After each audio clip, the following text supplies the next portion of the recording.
Bonjour à tous et bienvenue dans un nouvel épisode du Bidon Collé. On continue ce marathon avec une équipe australienne. Aujourd'hui, on va parler de l'équipe Jayco Alula. Pour en parler, je suis avec Maxime. Comment vas-tu, Maxime? Bah ça va super, je me réjouis de tourner et de discuter de cette très belle équipe avec toi. Comme toujours, au programme, on va faire la note de la saison passée. On va regarder un peu les transferts rentrants, sortants. On se posera une grosse question sur l'équilibre de l'équipe Jayco Alula. On fera également un point sur les coureurs à suivre cette saison et on fera un classement. On a, comme dans chaque vidéo, avec l'équipe décidé de classer un petit peu nos prédictions pour la saison prochaine. Alors, petit spoiler, c'est peut-être l'équipe la plus compliquée à placer, en tout cas entre nous. Ouais. Max, qu'as-tu trouvé de la saison passée et si tu peux me donner une note? Bah, je vais donner la note de 8,5. C'est une très belle équipe, moi j'ai apprécié leur saison de bout en bout. 25 victoires, bon, 4 en World Tour, mais bon, des très belles victoires avec notamment le Grand Prix Québec remporté par Michael Matthews. Michael Matthews qui a fait une très très belle saison avec aussi deuxième à Milan-San Remo à 36 ans, c'est exceptionnel je trouve. Ils étaient aussi présents sur la Vuelta avec Eddie Dunbar qui va chercher aussi deux victoires et une 11e place au classement général. Eddie Dunbar qui avait connu un début de saison plus compliqué, on va dire, 7e du Giro 2023. Là, on attendait peut-être un peu plus et puis finalement, bah, c'est sur la fin de saison qu'il a réussi à se réveiller. On est content. Petite déception du côté de Simon Yates, 12e du Tour de France. C'est un peu décevant de sa part, je trouve. Côté déception, on a aussi Caleb Ewan. On ne sait pas trop où le situer pour le moment. On ne sait pas s'il va continuer, s'il est lancé, s'il sait se relancer encore une énième fois. Il y a Dans cette aussi, équipe, ouais. ouais, exactement, il y a aussi une très très belle victoire de Dylan Groenewegen sur le Tour de France qui vient un peu sauver sa saison parce que il a 5 victoires cette saison, mais bon, c'était pas des énormes courses et je trouve que cette victoire au Tour de France vient vraiment donner un peps à la saison de Dylan Groenewegen. Ouais, en effet, très belle saison de l'équipe Jayco Alula. Bon, il y aura des très points très positifs et des points un peu plus négatifs. En effet, Simon Yates c'était vraiment le point pour moi négatif cette saison. Même si il a gagné la Lula Tour, qui finalement est quand même le sponsor principal de l'équipe, enfin, le deuxième Exactement, ouais. sponsor de l'équipe. Alors c'est pour ça que moi je leur ai donné quand même une note de 8. Ils ont gagné sur deux grands tours. Il y a aussi un peu des points d'interrogation. J'aurais espéré un peu plus de Philippe Ozana cette année. Aussi, ne pas oublier que sur le Tour des Flandres, Matthews, c'est parce qu'il est déclassé Ouais, ouais, c'est vrai, c'est juste. il perd son podium. Sinon, il commençait avec les deux premiers monuments sur le podium, ce qui est quand même allez, un gage de qualité et de régularité. Exactement. Euh, et vraiment, ben, voilà, ils ont été présents sur tous les terrains. Un De Marquis qui est inépuisable, qui a encore gagné cette année. L'avènement Depreto, qui est un néo-pro qui a très très bien roulé Très très cette bien année. performé, ouais. Ouais, donc voilà, ils ont des sprinters, ils ont des grimpeurs, c'est vraiment un peu tout le monde qui est là. Et puis, si c'est même pas les résultats que je voulais mentionner, c'est vraiment la première fois que Matthews allait en stage d'altitude avant Milan-San Remo, et ben, ça a réussi. Ouais. Quand on regarde Dunbar, t'en parlais tout à l'heure, il a gagné sur la Vuelta, mais c'est surtout que il a gagné une première fois en échappée, c'est bien, mais la deuxième fois, il a gagné du groupe des favoris. Et ça, c'est aussi un signe de gars qui est en forme et qui progresse, parce que finir la Vuelta comme ça, c'est un très très très bon signe. Et puis, un petit mot quand même sur le coureur australien de l'équipe Jayco, c'est Luc Plapp, qui a commencé la saison très très fort, Ouais. qui a fait aussi un très beau Paris-Nice, qui a gagné donc les champions d'Australie route et chrono, qui est tombé sur le Tour Down Under. Et Ouais, puis, exactement. ben moi, enfin, on en reparlera par la suite, mais il a encore bien évolué dans la saison, même s'il y a eu des hauts et des très bas aussi, je pense, et je pouvais en attendre un peu plus. On en parlera sûrement un Oui, peu mais plus il tard. y, a il y a eu un peu des hauts et des bas de la part de tout le monde dans l'équipe. Il y a eu un très bas de Mauro Schmidt, Ouais. le transfert qui venait de la Quick-Step. Il a vraiment eu du mal à se mettre dedans. Et puis je trouve que en fin de saison, il était quand même champion de Suisse. Et puis il s'est un petit peu relancé. Alors certes, c'était pas ce qu'on attend de Mauro Schmidt, mais il y avait du mieux. Et on voyait vraiment que l'équipe, bah, au final, elle s'est elle est montée en puissance tout au fil de la saison. Ouais, tout à fait. J'aimerais bien aussi parler de Harper Chris Harper, ouais, qui très a solide. aussi, Hein. qui a été très solide et il était annoncé un peu sur le départ et puis finalement il a re-signé, il a prolongé. Pour moi, c'est C'est un un plus pour coureur. l'équipe. Ouais, voilà. Si on en reparlera un peu plus tard avec les coureurs qui partent et qui arrivent, mais c'est un coureur qui pourrait être dans l'équipe pour aller jouer un classement général d'un grand tour. C'est peut-être un des meilleurs équipiers possibles. Et quand il joue sa carte, bah, il n'est pas si loin que ça des tout gros leaders. Donc vraiment, belle équipe, belle saison. Voilà, où j'attends peut-être un peu plus, c'est sur les classiques ardennaises où là, ben voilà, le meilleur coureur sur Liège-Bastogne-Liège par exemple, c'était Michael Matthews, 36e. C'est quand même un peu décevant. Et ben, je pense que ce côté-là, c'était Mauro Schmidt qui était un peu désigné et qui malheureusement a connu un début de saison plus que compliqué. Ouais, Mais voilà, comme on dit, si ce n'est que ça qui a été ouais, bien décevant sûr. sur la Ouais. saison, ça reste quand même une très belle Ouais. saison. Et je te trouvais un peu. Allez, Caleb Ewan, il faut quand même revenir là-dessus. Je te trouvais dur avec, parce que moi je trouve qu'il a fait une mauvaise saison, c'est vrai. Mais où moi il y a plusieurs points où j'ai pas vraiment compris. C'est il a envoyé au Tour de Burgos par exemple. Alors c'est pas une course qui est en général faite pour les sprinteurs, mais il a quand même gagné 2 étapes. Et il était donc en pleine forme au Tour de Burgos. La semaine d'après c'est la Vuelta. Et on l'envoie sur le Tour de Pologne où finalement bah, c'était pas non plus la grande joie. Donc je pense que c'est vraiment au moral qui travaille et qui court. Et je pense qu'actuellement, il y a quelque chose qui est cassé. Et il va falloir travailler ça pour les années à venir pour reconstruire ça. Mais je suis même pas sûr que c'est possible, malheureusement. Mais on le sait très bien, c'est son moral qui est un peu compliqué chez lui, déjà chez Lotto. Et là, il était retourné dans son équipe de cœur, Ouais. on va dire. Et on pensait qu'on allait le retrouver. Visiblement, non. Il n'a pas l'air d'avoir envie de rouler. Honnêtement, c'est quelqu'un qui n'a pas l'air d'apprécier ce qu'il fait. Donc, c'est vraiment un gros point d'interrogation concernant son avenir. Ouais, je te rejoins. Après bah, le point de l'année passée, est-ce qu'on ne se dirigerait pas vers Les transferts. les transferts? Ouais. Alors, un gros transfert. Un gros transfert, c'est Simon Yates qui s'en va faire Visma Leasebike, recruté pour devenir peut-être l'équipier de Lux de Jonas Vingegaard. Vingegaard. Qu'est-ce que tu en penses de ça? De ce départ? C'est vraiment très compliqué pour lui. Maintenant, je pense que il fallait changer d'équipe pour Simon Yates. Je trouvais que, ok, c'est une belle équipe, mais c'était peut-être pas la meilleure équipe pour lui. Mais alors, ce transfert vers la Visma, ben, on en discutera au moment de la Visma. Mais pour moi, c'est un peu du copier-coller de UAE. Adam Yates et le lieutenant Ouais, exact. de Ouais. base pour Tadej Pogacar. Alors, pourquoi pas avoir son jumeau pour Jonas Vingegaard. On verra ce que la saison Ouais. a à nous révéler. Je te rejoins tout à fait. En fait, je trouve que Simon Yates a été, dans certains moments de sa carrière, un des meilleurs coureurs du monde. Je pense qu'au niveau grimpeur, ça reste toujours un top grimpeur. La seule chose pour moi est qu'il est trop irrégulier. Et alors, du coup, pour moi, il ne saurait plus chasser des grands tours comme il l'a fait dans le passé. Et donc, du coup, bah, le laisser partir, c'est un moindre mal parce que je pense que c'était quand même une grosse partie du budget de l'équipe en salaire ici. Mais il n'était pas aussi régulier dans les résultats que l'équipe attendait, ce à quoi l'équipe attendait. Mhm. Donc, pour moi, départ, si on pouvait le garder, bah, je pense que l'équipe aurait essayé Je de le pense garder, que mais je pense que c'était déjà décidé il y a déjà un petit temps.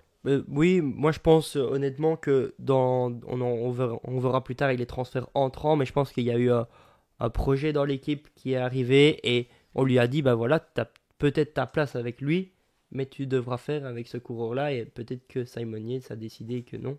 Ouais, ouais, ouais, tout à fait. Maintenant, il n'y a pas que du négatif dans la collaboration Simon Yates-Jayco parce que Simon Yates avait fait un très très gros Tour de France 2023.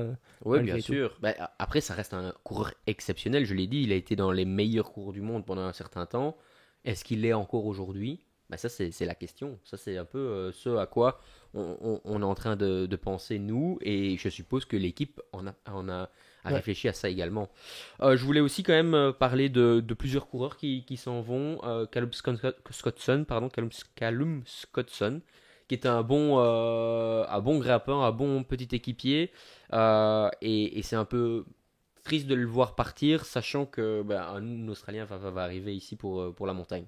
Ben oui, c'est un coureur de l'équipe, on va dire. On sait bien que l'équipe Jayco a beaucoup fonctionné avec des Australiens, et donc ouais, c'est décevant de le voir maintenant. C'est peut-être une situation en interne qui ne se correspond plus, ou a-t-il eu une plus grosse offre Ouais, sûrement, tout à fait. Lucas Hamilton chez Ineos, est-ce qu'il y a encore d'autres coureurs que tu veux mentionner? Peut-être Craddock Ouais, qui quitte. Craddock, ouais, voilà, Craddock a fait son temps. Lucas Hamilton chez Ineos, bah, c'est un transfert assez spécial, mais bon, Ouais, on en on reparlera en lors de la reparlera preview à ce moment-là. Ouais. Ineos. Ouais. Passons aux arrivées, et là, voilà, on a tourné autour du pot depuis le début de cette vidéo, et il y a un coureur du top 10 mondial qui arrive, c'est Ben O'Connor. Régulier sur les grands tours, opportuniste sur les classiques. Voilà, l'Australien qui rentre à la maison. Voilà, c'est quand C'est même le c'était transfert de logique. rêve. Ouais. Ouais, c'est le transfert de rêve pour l'équipe, c'est le transfert de rêve pour le pays, j'ai envie de dire. Et c'est pour moi le plus gros transfert de ce mercato, ou l'un des plus gros, parce que ben, quand on voit la saison de Ben O'Connor, c'est vraiment stratosphérique. Deuxième du championnat du monde, deuxième de la Vuelta en ayant porté le maillot rouge d'une dizaine de jours, quatrième du Giro, deuxième du Tour UAE, Ouais, tout à deuxième fait. Tour des Alpes, cinquième D'ailleurs, Tirreno. Tour du AE, il n'aurait jamais dû le perdre. C'est à Mm. cause de secondes de bonification dans une Ouais, étape plate que ça se joue. bien joué. Mais bien joué, bien évidemment, c'est sûr. Mais vraiment, coureur, allez, on l'a dit, à répéter de maintes reprises sur la chaîne. C'est un coureur qu'on apprécie, je pense. C'est un coureur qui est, allez, vraiment, qui a démontré cette année qu'on pouvait compter sur lui. Parce que sur les 5 dernières années, c'est 4 top 5 sur les grands tours. Et voilà, franchement, il n'y a pas beaucoup de coureurs aujourd'hui dans le peloton qui sont capables de faire ça. Et en plus, tu l'as dit, il ne fait pas que les grands tours. Et c'est Ouais, ça qui est quand même rassurant pour une équipe qui, l'air de rien, sur le moyen terme, devra quand même repartir sur un cycle de points UCI. ouais, exactement. Et ce que j'aime bien chez Ben O'Connor, c'est que cette année, il a prouvé un peu ce qu'on lui reprochait les autres années. Donc les autres années, il était un peu, euh, allez, pas totalement constant, il était un peu irrégulier. Et cette année, ben, il était, mais toujours au rendez-vous sur toutes les courses auxquelles il a participé. Son plus mauvais résultat sur une course par étape, c'est cinquième à Tirreno. Il faut quand même se le dire. À côté de ça, il y a des résultats sur les classiques aussi. Donc pour moi, cette année, il a vraiment prouvé qu'il est là où il voulait être. Il l'a été. Ouais, franchement, je suis vraiment tout à fait d'accord avec toi en disant que c'est peut-être le coureur idéal dans l'équipe idéale. Je pense que c'est le match parfait. Ouais, exactement. On va voir si l'équipe sera assez structurée autour de lui pour pouvoir aller jouer vraiment un classement général. Il y a Voir déjà une belle base. quel programme aussi il pourra faire. Enfin, on en discutera peut-être un peu plus tard dans la grosse question. Mais je pense que ça peut en tout cas être une équipe intéressante. Ouais. Euh, pour l'entourer, deux coureurs qui pour moi me viennent à l'esprit qui viennent d'arriver. Il y a Koen Bouwman Ouais. de chez Visma Lease a Bike. Bon petit équipier qui peut aller chercher des étapes en cas aller dans les échappées. Voilà, je sais pas s'il y a quelque chose à rajouter de Moi, Koen je pense Bouwman. qu'il a déjà fait ses preuves sur les grands tours et je pense que son transfert, bah, c'est plus lui qui a cherché à partir de son équipe Visma parce que bah, chez Visma, il n'avait pas sa place sur les grands tours. Enfin, cette année, il ne l'a pas eu et je pense que pour moi, comme Bowman, c'est un mec qui aime bien les grands tours, de temps en temps aller jouer une échappée, de temps en temps jouer un maillot, faire l'équipier Ouais, et tout à donc fait. bah, je pense qu'il va trouver ce qu'il cherche dans l'équipe Ouais, je suis tout à fait Jayco. d'accord avec toi.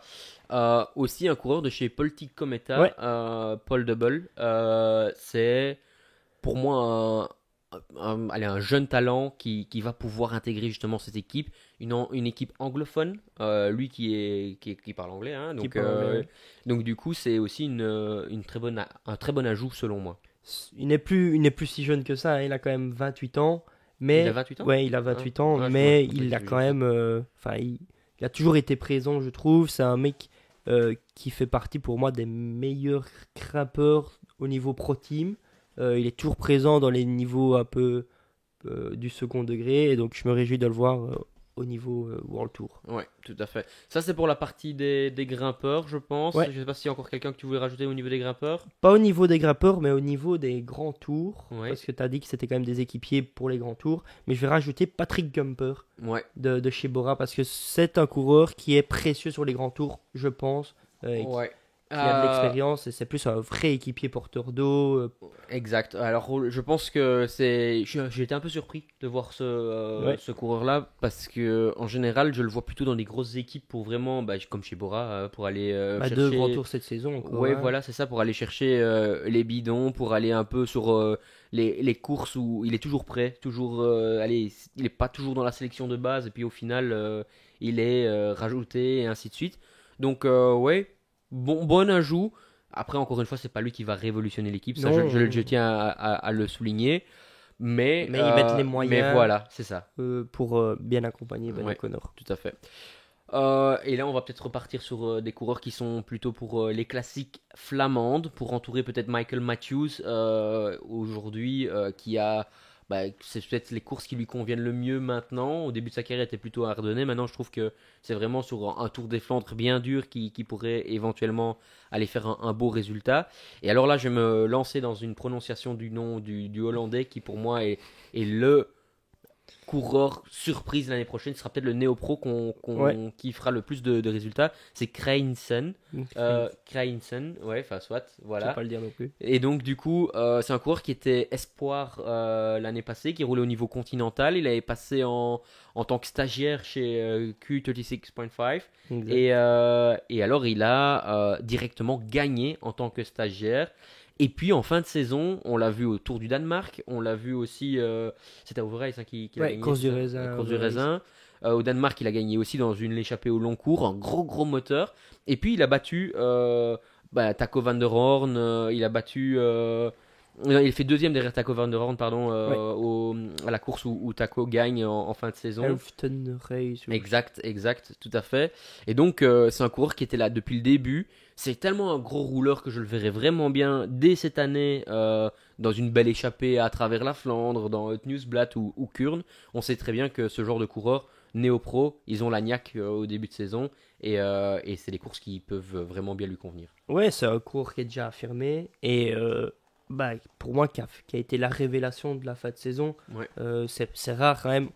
C'est pas nouveau, on a déjà vu quelques-uns, mais c'est rare quand même un coureur qui arrive et qui gagne chez les pros en tant que stagiaire. Ouais, tout à Et fait. donc ça, je me réjouis vraiment de le voir, comme tu dis, aux côtés de Matthews, qui a quelqu'un déjà de très affirmé et très expérimenté sur ce genre de course. Oui, et puis il va rejoindre un peu une structure qui, l'air de rien, a quand même quelques néerlandophones.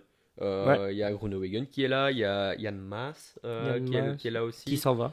Qui s'en va? Ouais. Ah, je l'ai pas, j'ai oublié de le noter. Mais bon, voilà, donc je sais que l'air de rien, ça aide d'avoir un coureur Et avec. il va peut-être aussi, en parallèle, intégrer le train de Groenewegen. Hein. Ouais. En parlant de train et il y a Sutterling Ouais. qui arrive aussi. Il aidait beaucoup Bauhaus dans ses sprints. Ici, il arrive et à mon avis, il va faire aussi partie intégrante de ce bloc flandrien qui est en train de se construire chez Jayco Alula. Ouais, exactement. C'est un excellent équipier, un éternel équipier et qui va encore prendre une place aussi dans le train. Enfin, je pense que lui va vraiment apporter de l'expérience. Je pense qu'il faut améliorer ce train de Groenewegen et ça va l'aider. Il est allemand. Walchet, qui fait partie aussi du train, est allemand. Voilà, je pense que une coalition allemande et néerlandophone, Ça peut bien peut marcher. se passer.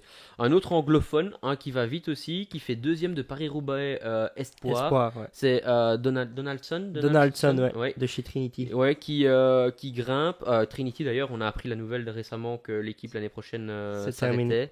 s'arrêtait. Tristesse parce que c'est quand même une équipe qui a amené pas mal de bons coureurs au très haut niveau. Maintenant, pour revenir sur Donaldson, deuxième de Paris-Roubaix Espoir, c'est un gage de qualité, ça c'est sûr aussi. Et puis, moi il m'a impressionné, c'est au Tour de Grande-Bretagne, Ouais. où il a fait quand même, il a enchaîné des bons sprints Il derrière. fait 4 top 10 sur les 6 étapes. Il va faire 11e du GC, un podium. Ouais. Et donc, c'est aussi preuve que il est un peu polyvalent. Deuxième de Paris-Roubaix Espoir, c'est flandrien, mais il va vite au sprint. Le Tour de Grande-Bretagne, c'est pas toujours tout plat. Aussi que c'est un peu accidenté, donc on sait qu'il passe bien les bosses aussi. Ouais. Donc c'est vraiment un très très bon transfert, je trouve. Ouais, je suis tout à fait d'accord avec toi. Est-ce qu'il y a encore un coureur que tu veux mentionner? C'est le coureur qui vient du VTT Ouais, un Sud-Africain comme ça, à ouais. Torly. Ouais. On va un peu voir ce que ça donne. Ouais, montée courte ou explosif, je pense qu'il pourra amener quelque chose, mais à voir si on sera plutôt sur du Tom Pidcock, Mathieu Van Der Poel ou plutôt du Koretsky, Victor Ridley. ouais, Victor Koretsky. On verra un peu comment ça va se passer. Il y a un dernier nom, moi je trouve ça extrêmement bizarre. C'est Olmos, Ouais, qui a avait 25 arrêté, ans, qui avait fait du gravel et qui avait puis plus de contrat chez Lidl Trek, qui a fait du gravel pendant un an et qui là retrouve une place comme ça. ouais, On va peu voir ce que ça peut ouais, donner. peut-être que pour compléter L'effectif. l'effectif, il fallait un coureur supplémentaire. Donc ouais, pourquoi pas. Bah, Max, est-ce que Jayco Alula a l'effectif le plus complet du peloton, le plus équilibré en tout cas? Pour moi, c'est une certitude. Il y a un beau mélange entre leader, électron libre, équipier. Pour moi, c'est la Jayco Alula. C'est l'équipe la plus belle qui ne fait pas partie du top. Donc, on a UAE, Visma, c'est des équipes du top. Et puis après, il y a toutes les équipes au second plan. Je comprends Bahreïn, FDJ, Decathlon, AG2R. Pour moi, c'est la plus belle équipe, la mieux structurée, équilibrée réellement. Ouais, je te rejoins pour beaucoup. Maintenant, pour moi, jusqu'à présent, ils m'ont rien prouvé dans les classiques ardennaises et Mais ça m'attriste un petit ils ont le peu. coureur pour, ils ont la... Ouais, maintenant, et alors du coup, ben, en préparant Ils n'ont cette, rien prouvé, mais il est quand même disqualifié alors qu'il se fait podium sur le Tour des Flandres. sur le Tour des Flandres. Mais moi, je parle des Ardennaises. Hein, Ah, sur les cette Ardennes, Ardennaise. Ouais, ouais. ouais. Non, non, alors moi, je suis vraiment content du bloc sprint parce que bah, dans le monde, pour moi, Groenewegen fait partie du top 5 des meilleurs sprinteurs mondiaux. Exact. Chaque année, il joue en tout cas pour la gagne sur le Tour de France. Cette année, je pense qu'il va essayer d'aller chercher un premier maillot jaune à Lille. Ouais. Ça, on verra un peu comment ça va se passer. Pour le bloc grimpeur, pour le bloc leader, on va voir un peu comment on va articuler la saison de Ben O'Connor. Mais pour moi, j'espère vraiment qu'il va refaire la même chose que cette année, un doublé Giro Vuelta, même si il y a de fortes chances qu'il parte sur le Tour de France. Mais si on regarde, il a tout pour avoir des équipiers extraordinaires à ses côtés. Il va avoir un Chris Harper, il y Chris a Harper, des Anna Dunbar s'ils sont alignés sur les mêmes courses, j'ai des doutes.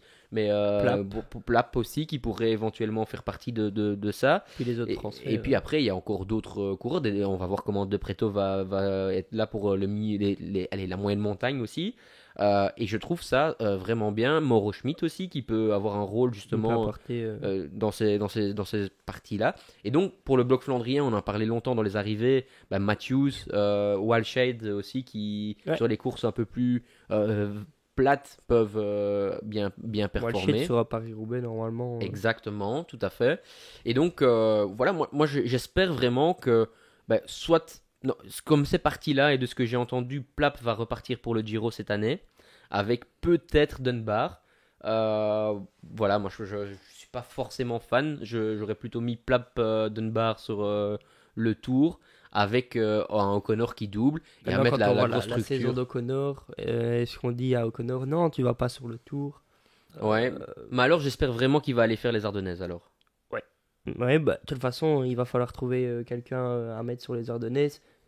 Schmidt va Ouais. s'accentuer là-dessus, mais De Preto, je pense aussi, de vraiment. Preto, oui, je pense qu'ils ont tout pour réussir cette saison Ouais. sur les Ardennaises. Et après, t'en parlais tout à l'heure avec Gamper, je trouve que l'air de rien, il y a un équilibre, il y a chaque fois un leader, avec tout le monde qui peut avoir des opportunités, mais je trouve qu'il y a aussi cette base d'équipiers, des équipiers référencés. T'en parlais de Gamper tout à l'heure, on parle de Emma Reinders, Emma Reinders, qui est aussi un élément essentiel pour Groenewegen. Et voilà, il y a toujours ce petite réinvention des coureurs en tant qu'équipier chez Jayco. Et j'adore cette équipe, vraiment.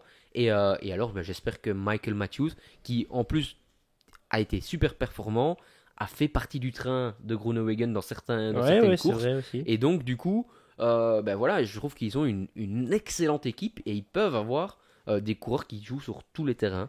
À part peut-être vraiment cette référence, il manque encore dans les classiques Ouais, mais vallonnés. je pense que vraiment, ils ont vraiment constitué des bons blocs et qu'ils ont aussi pensé à leur futur, un peu comme toutes les équipes, mais ils ont fait un bon recrutement au niveau des jeunes. bah, on l'a dit, Zana, Plap et tout ça, c'est quand même pas très vieux. Dunbar, c'est 28 ans, je pense aussi. Bon, ok, il y a Matthews, mais à côté de ça, ça reste très jeune. Donaldson qui arrive, qui vient de faire deuxième de Paris-Roubaix, ben, c'est un futur grand. Tout à fait. Ouais. Depreto, c'est très jeune aussi. O'Connor, bah, 28 ans, il a encore Ouais, il a de 5-6 la années marge, devant hein. lui. Ouais. Donc, pour moi, cette équipe a tout le potentiel pour durer et pour garder l'équilibre qu'ils ont actuellement. Et donc, du coup, bah, ça, c'est les coureurs, l'équipe en général. Et toi, qui vas-tu suivre de ça? Et donc, on va passer dans la section les coureurs à suivre. Ouais. Qui vas-tu suivre vraiment dans cette Bah, équipe? on l'a déjà cité plusieurs fois, mais moi, ça va être Davide De Preto, le coureur italien de 22 ans qui a fait sa première saison dans le monde professionnel, sa première saison au sein de l'équipe Jayco, et qui a été très constant, je trouve. Alors, il y a eu quelques DNF sur quelques monuments, je pense Liège-Bastogne-Liège, Ouais, la tout à fait. Flèche Wallonne aussi, mais il a quand même terminé deux monuments, donc Milan-San Remo et le Tour de Lombardie. Les deux extrêmes en plus, hein. Ouais, exactement. Il fait podium au Tour de Mans sur une étape. Il a fait une fin de saison de folie. C'est 5 top 10 sur les courses Italienne, italiennes ouais. de Trois-Vallées, etc. Et les autres fois, il fait pas top 10, il fait 11e, 15e, quoi. Donc sur toute la fin de saison où il y a eu 10 courses en Italie, il était là sur les 10. Et ça, je trouve ça remarquable Mais- en tant que première année ouais, et en puis tant que après, néo-pro, quoi. on l'a vu aussi sur des courses comme Coppi Bartali, ce genre de choses où Ouais, la c'est. semaine Copy Bartali, il fait 5 Ouais, top 10 sur les ouais. 5 étapes, hein. Ouais, c'était vraiment un début de saison aussi quand même assez incroyable. Et oui, bah, c'est l'avenir en plus, c'est l'avenir du cyclisme italien Ouais. en général, Il y a un parce que bel avenir. on en a besoin en Italie, ça c'est une certitude. Moi, je vais prendre mon petit chouchou de cette équipe, c'est Luc Plap. Le plat. Luc Plap qui avait commencé la saison de manière incroyable. C'était Ouais, vraiment il nous avait fait un rêver. gros moteur. Au championnat d'Australie, il était avec Chris Harper en échappée. Bon, finalement, c'est Luc Plap qui a été champion. Au chrono, il a dominé. Et puis, au Tour de Down Under, on voyait qu'il avait vraiment la manette. Alors, est-ce qu'il était trop tôt en forme ou pas? Ça, c'est On un peu était quand là. même surpris, hein, Ouais, de le voir à ce niveau-là ouais, tout à directement. fait. Et alors, bah, ici, j'ai eu un goût de trop peu sur le Giro en général. Et puis après, on ne l'a plus vraiment retrouvé. Alors, est-ce que je suis pas au courant d'une blessure éventuelle ou autre? Mais en tout Pas au cas, courant non plus. j'ai pas vraiment ressenti. On n'a même pas mentionné beaucoup Luc Plap par la suite. Et donc, cette année, moi j'espère vraiment qu'il va quand même aller encore, parce que je trouve que c'est quelque chose qui est important pour cette équipe sur le Tour Down Under, pourquoi pas, Ouais. mais que ce soit plutôt pour essayer de viser une étape et pas forcément pour jouer le classement général, parce que bah, cette année il était beaucoup trop fort à ce moment-là de la saison, je pense. Trop fort, trop tôt. Et alors, bah, où moi j'attends vraiment Luc Plap, c'est à Paris-Nice, il y a un chrono, et ben c'est un des meilleurs rouleurs chrono des grimpeurs. Ouais. Dans les équipes de course comme le Dauphiné, le Tour de Suisse, bah, j'aimerais bien qu'il soit présent aussi. Et puis à voir un peu quel est le programme. J'espère vraiment qu'il ne sera pas que au service de Ben O'Connor. Et donc je suis vraiment très très curieux de voir Luc Plap cette saison. Mais bon, voilà. Et moi, j'ai une question, parce que Oui. tu cites Paris-Nice, tu cites Dauphiné Down Under, Tour de Suisse. Est-ce que Luc Plap est réellement un coureur de grand tour ou un coureur de course par étape d'une semaine, 10 jours? Ben, alors, ceux qui ont déjà regardé une partie des previews, je le mentionne souvent, c'est qu'avant de pouvoir être vainqueur d'un grand tour, pour moi, tu dois me prouver sur une course d'une semaine. Et là, aujourd'hui, ben, 5e ou 6e à Paris-Nice cette année, c'est bien, félicitations, mais c'est pas assez, c'est pas ça qui va me prouver que tu peux gagner un grand tour. Par exemple, Jorgensen, qui vient gagner de Paris-Nice, qui fait deuxième au Dauphiné, ben là, je me dis quand même qu'un jour, pourquoi pas, sur un grand tour, sur un Giro, sur une Vuelta, ben, il pourrait éventuellement être le meneur et le leader d'une équipe.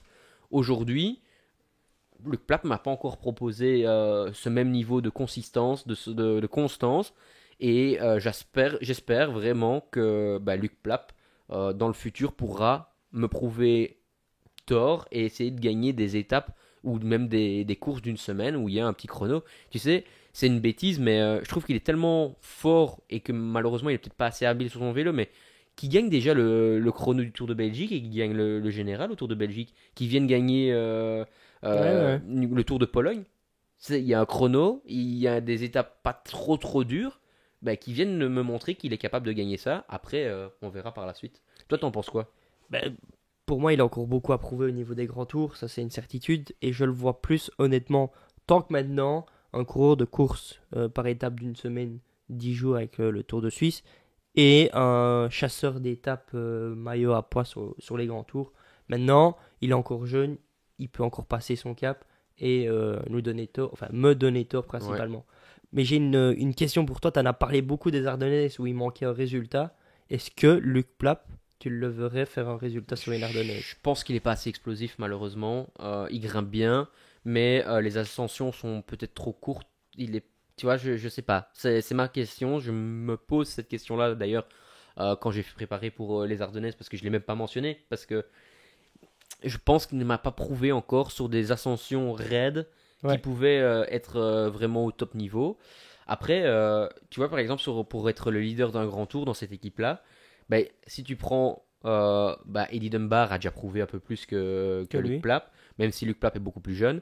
Mais j'aurais plus confiance, par exemple, à dire, ben voilà, sur le Giro, on va faire un co-leader Dunbar-Plapp, ou Plapp et même Chris Harper, par exemple, parce que Chris Oui. Harper est normalement un potentiel moins haut que Plapp, mais jusqu'à présent, il est vraiment en haute attitude, encore très fort. Donc, moi, je pense qu'il faudrait. Il n'a pas encore la garantie d'être leader sur une équipe, mais en tout cas, je le verrais bien faire une grosse saison cette année pour me prouver que j'ai tort. Ouais, mais moi je vais revenir un peu sur ma question. Pour moi, Plap, je le verrais bien sur Liège-Bastogne-Liège parce qu'il a une capacité à pousser. Et donc je me dis que allez, on sait pas, il se retrouve au sommet de la roche. Il y a un groupe d'une dizaine de coureurs qui se regardent, il y va, il continue son effort.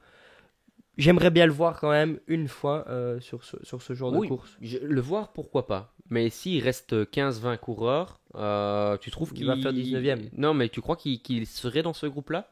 Par rapport à des coureurs qui poussent quand même, qui sont très rapides, tu vois, c'est Ça là. dépend un peu la tournure de la course. Ouais. Mais Ouais, après, pour moi il est capable, il est très très fort sur le chrono. Il est capable de pousser pendant un assez long terme. Et donc je me dis que si ça monte plus aller en force que explosif, bah, ça à voir et il y a beaucoup trop d'incertitudes là-dessus, mais je me dis pourquoi pas, je ne dis pas non à voir Luc Plap de faire un résultat sur ce genre de course. eh ben, on verra un peu plus tard dans la saison déjà s'il y Il y participe. participe, ouais. J'espère vraiment qu'ils vont construire une équipe dans les Ardennes parce que ça veut dire qu'on pourra aller les voir. Max, on passe vraiment au classement maintenant. Vous commencez à avoir l'habitude dans les previews. Bidon Collet a fait son propre classement du classement UCI, enfin nos prévisions pour l'année prochaine. Et alors, je vais revérifier pour pas dire de bêtises, mais on a mis une position de 12e Ouais. au classement UCI à la fin de saison. Alors toi, tu avais été beaucoup plus généreux. J'avais été optimiste. Ouais, tu avais fait J'avais mis t'avais 9 je 9e pense. Ouais. et moi 14e. Comment est-ce que tu vois la saison de Jayco? Bah pour moi, je les vois un peu concrétiser leurs efforts et leur bon recrutement, leur bonne manière, leur bel équilibre. Je vois les jeunes recrues Kreinson et Donaldson performer. Je vois Matthews refaire encore une très très belle saison malgré son âge. Et je me dis que j'espère, ça c'est plus, j'espère que O'Connor va garder la constance qu'il a eue en 2024 et performer également en 2025 avec un top 5 sur le Tour de France, de très bonnes Ardennaises, un doublé Tour de France Volta où Volta il va rechercher un podium. Euh, voilà, et à côté de ça, bah, j'espère vraiment que Groenewegen va pouvoir bah, aussi lui performer. Et je me dis pourquoi pas aller chercher un Kurn, pourquoi pas aller chercher une victoire d'étape sur le Tour de France, un maillot jaune. Et Et question sur Groenewegen, avant que tu termines, est-ce que tu le vois sûr et certain au Tour de France? ah, ça c'est une bonne question. Pour moi, mais maintenant, moi je sais, pour moi on peut partir avec deux leaders en tête. On sait jouer les deux côtés, grimpeur et sprinter. Donc pour moi, oui, il doit y être. Mais je sais que dans le cyclisme actuel, quand on veut gagner un Tour de France, on prend pas son sprinter avec. Je Ouais. pense notamment à Merlier cette année du côté de la Quick Step. Et donc bah, c'est vraiment une grosse interrogation pour moi. Ouais. Ouais, mais si tu veux Ben, finir, ouais, mais ouais, non, dis-moi. mais moi je pense qu'il doit y aller et je suis tout à fait d'accord. Quand tu joues la gagne du tour, tu peux peut-être UAE et Visma, et encore Visma se pose la question Visma par avec rapport Koy, hein. Koy, ouais, et Wout van Aert sur ces étapes. Pour moi, Bon, il va y avoir des surprises cette année parce ouais, que le début du Tour de France reste quand même fort accessible au niveau du maillot jaune pour les sprinteurs. ouais, tout à fait. Donc pour moi, ils ne peuvent pas ne pas se permettre de laisser, de laisser Groenewegen à la maison. Chaque année, il gagne sa petite étape. Enfin, pas chaque année, mais souvent. Ouais. Et donc, du coup, moi, je le prendrai. Ça, c'est une garantie. Comment je vois la saison, moi il faut vraiment commencer très fort. Je pense que les néo-pros doivent se montrer dans les courses comme Palma de Majorque, comme le Ouais. Tour Down Under, etc. J'enverrai des coureurs qui ont la niaque, qui ont faim vraiment dans ces courses-là pour mettre un petit esprit positif tout au long de la saison. Et puis après, je mettrai vraiment la saison en 4 blocs. La première, c'est les Flandriennes sur lesquelles ils ont une équipe qui est vraiment consistante, je trouve. Il y a un bloc pour chaque grand tour après. Et là, moi aussi, je vois vraiment que Ben O'Connor va aller au tour. On va pas se mentir, on va pas se le cacher. Ouais. Même si pour moi, aller au Giro, ce serait pas mal. Et un top 10 déjà au tour avec une étape, ce serait quand même déjà un bel objectif pour ces équipes. Parce que Ben O'Connor, on peut le mettre vraiment en avant, mais un top 5 reste quand même un objectif très très ambitieux. Très ambitieux, Parce qu'il mais y a déjà 4 coureurs qui normalement il l'a doivent. déjà réalisé, hein. Tout à fait. Ça reste un objectif très ambitieux. Donc voilà, ce que je Ouais, veux dire, ouais, c'est ouais. que c'est un objectif réaliste, mais qui est plutôt probable qu'on n'y arrive pas que qu'on y arrive, je Ouais, pense. exactement. Donc voilà. Et puis la Vuelta, pour moi, avec une équipe, avec Zana, parce que Zana, c'est un coureur aussi que j'attends vraiment beaucoup. Zana, Dunbar, Harper, Harper, Plap et pourquoi pas un petit Caleb Ewan qui s'est réveillé tout à coup. Mais j'ai du mal à croire. Mais voilà, ça pourrait être vraiment pas mal comme équipe et pas mal comme saison en tout cas. ouais. Petite question subsidiaire pour terminer la vidéo. On sait qu'ils sont très souvent champions d'Australie. Ouais. Qui souhaiterais-tu voir champion d'Australie cette année dans l'équipe? Très bon point, mais Ben O'Connor tout simplement, ça dépend du parcours, mais je sais pas comment le parcours va Je ne être, sais mais pas, ce mais je serait pense bien, que ce c'est serait bien ouais. que Ben O'Connor soit champion d'Australie pour mener cette équipe tout au long de la saison et puis avoir un champion d'Australie que l'on Mais est-ce qu'il va y voit. participer? C'est aussi la question. Je pense qu'il y participe chaque année, mais peut-être pas au niveau de forme qu'il devrait y avoir. Mm. Toi, si tu devais en mettre un, c'est. Je dirais Michael Matthews. Je Ah pense ouais. que ça peut être sa dernière chance, peut-être sa dernière saison. Je Est-ce sais que tu pas. penses... ça, c'est aussi une question que je voulais poser, mais malheureusement, voilà, on pourrait parler des heures et des heures sur l'équipe Jayco. Euh, Est-ce que tu penses que c'est la dernière saison de Michael Matthews? Moi, je le vois vraiment en tant que passionné, hein, en tout cas, lui. Oui, ben oui, mais il a quand même, il va sur sa 37e année aussi.